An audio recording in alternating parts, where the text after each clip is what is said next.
So if you're looking for a quick meal option, then I would highly recommend picking some of these up. It's very easy to make. All you have to do is boil water, pour the boiled water in here, and then let it sit for a few minutes, and then it'll be ready to eat. So let's do it. Gonna start boiling my water here. Just give me a close-up look of what the ramen looks like before it is actually boiled and cooked. Here is my water coming to a boil here. As soon as it is done boiling, then this thing will automatically shut off. Okay, there we go. The water is done boiling, so let's take this off of here.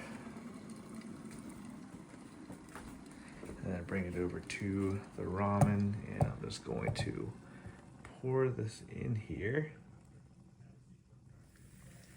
There we go, like that, look at that. Beautiful, beautiful.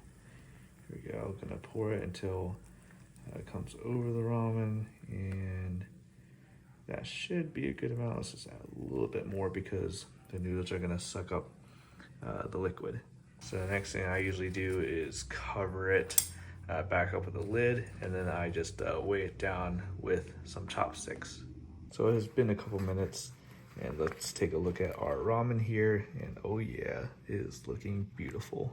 Next step for me is I usually like to dip it through a little bit since the top of the ramen might not be completely done, so I usually just push it towards the bottom and then let that cook while I enjoy the middle and bottom pieces. So here you go, this is what it looks like, and personally I don't find this too spicy.